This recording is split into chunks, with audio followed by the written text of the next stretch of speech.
Greetings, TV fan! This is Willing po. Sa hindi pa po nakakakilala sa atin, kamusta po kayo? Sana po nasa mabuti silang kalagayan. In spite of the weather is rainy days. So may bagyo-bagyo. Hindi ko pa rin po alam. Hanggang next week po ay ganun pa rin po yata. So ano po ang inyong pinagkakabalahan? Ano po ang inyong ginagawa? So tayo po ay busy na naman as usual. So tayo po ay may package na naman from FedEx. Maganda sa FedEx kasi maganda yung items, hindi po siya dented. So, at saka may complete documents po siya, galing talagang abroad.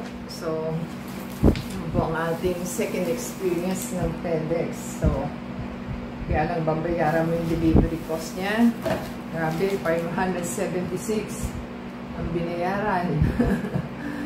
So, batable tax pa yun pala. Tax pa lang pala yun. So, yun po ang nakalagay sa resibo niya. So, ito po yung ating items na nakalagay sa kanyang adhesive is inspected. Yan. So, galing po ito ng Cincinnati, Ohio. Shop the King ang nakalagay. So, try po natin buksan kung anong nakalagay dito. Shop the King.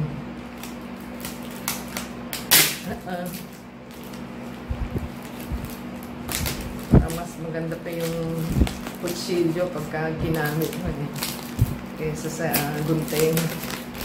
So, hintayin po natin at ano po ang nakalagay dito.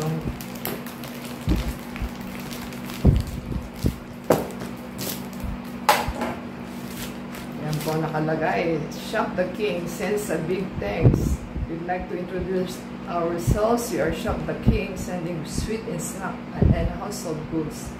Your castle is our thing, be it single items or goods in bulk.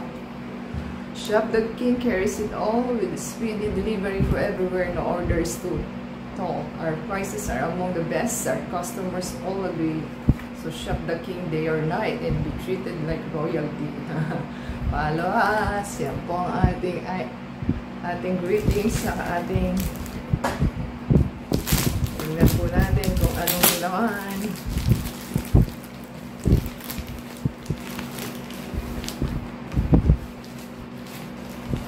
Meron pa siya nasa labas at meron pang nasa loob na papel. Ano ba yun? Certificate of origin from USA, Ohio. Shop the King, Montgomery Road. Yan yung kanyang items. So, nakalagay is importer as consignee. Number of package is 1. Weight is 7 kilos. Unit of measure pieces. Original Skyline Chili Spaghetti na naman. Value unit is $53.26. So, bukod pa dito sa mga documents niya, grabe, ano ba yan? May billing statement, may gate pass. Meron pa po siyang tawag yan, custom duty and tax declaration, examiner's finding custom, informal import declaration and entry. Yan po ang kanilang, ang dami ng pages yun. Ba yan? May gate pass. Ano ba yan? Ito na yung sa FedEx. At ito po yung commercial invoice. Ito na yung invoice niya. So, ang binayaran niya is $156.89. Grabe, mahal-mahalan ba yun? 5,000 plus ito. Hindi natin mabuksan. Paano natin mabuksan ito? Puro plastic. Ang hirap siyang buksan. So, ang FedEx ko kasi is nagdo-door to door talaga sila. Kahit sa Philippines ka lang po. Yan.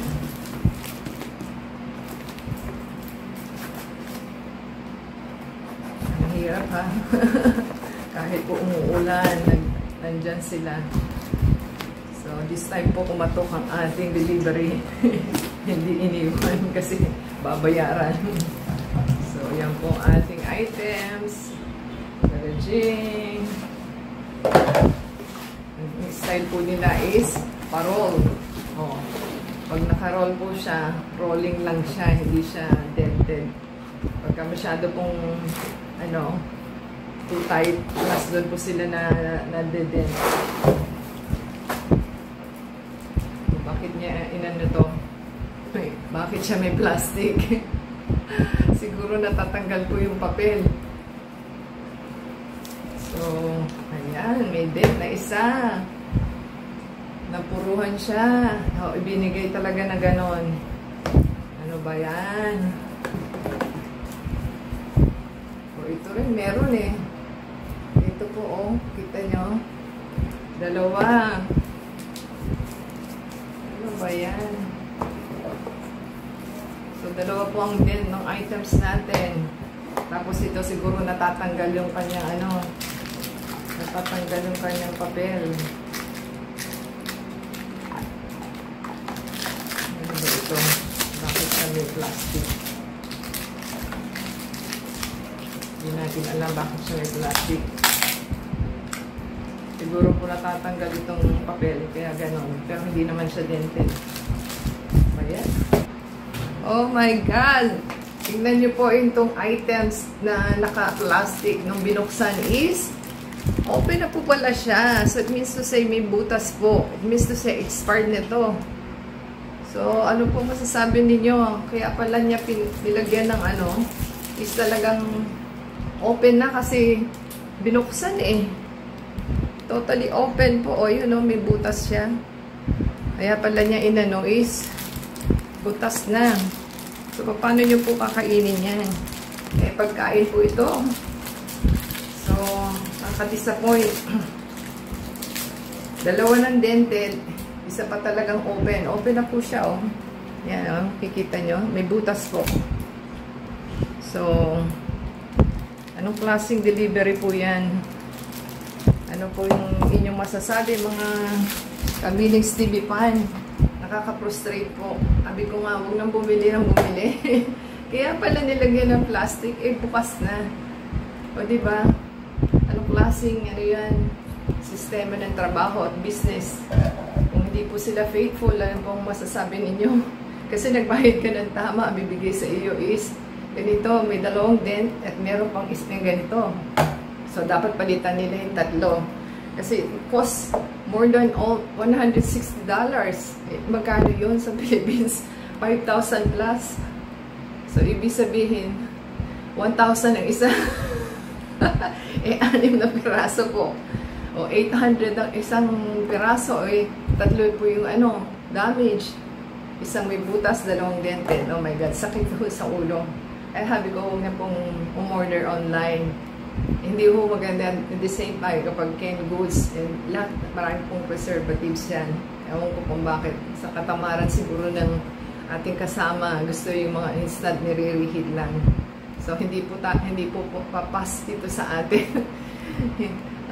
It's a no po ito. Until next time po, yan po na ating sa ating experience sa ating natatanggap na items. Walang kadala-dala ang ating kasamahan.